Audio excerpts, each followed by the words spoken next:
Mahigit 20 residente sa Talayan, Maguindanao del Sur ang nakaranas ng pagsusuka at panghihina dahil sa marumi umanong tubig. Napeperwisyo naman ang maraming lugar sa Panay Island dahil sa malawakang power outage. Narito ang unang balita. Nawalan ng kuryente ang mga residente ng isla ng Panay, sabi ng National Grid Corporation of the Philippines, pasado alas 12 ng tanghali kahapon nang may mamonitor silang tripping sa ilang planta roon. Inaalam pa ang sanhi nito. Sa 13 planta sa isla, 4 pa lang ang naibabalik ang operasyon. Pagtitiyak naman ng Department of Energy, prioridad nilang maibalik na ang kuryente sa lalawigan.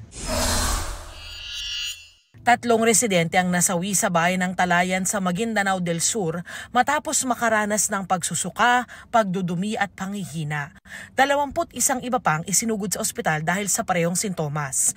Ang tinitingnang sanhi, ang iniinumang tubig mula sa poso sa Barangay Tamar. Ayon sa Integrated Provincial Health Office ng Lalawigan, lumalabas na Vibrio cholera ang tumama sa mga biktima. Nagkaroon daw ng fish kill sa ilog kung saan malapit ang poso na pinagkukuhanan ng tubig ng mga residente.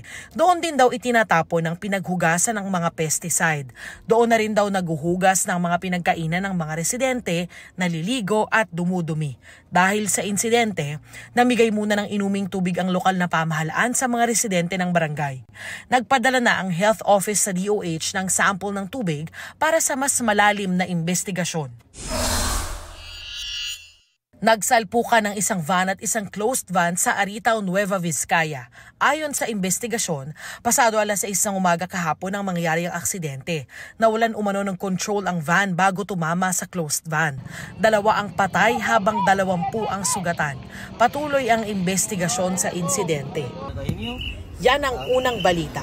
Darlene Kai para sa GMA Integrated News. Mga kapuso, para una ka sa mga balita, mag-subscribe sa GMA Integrated News sa YouTube.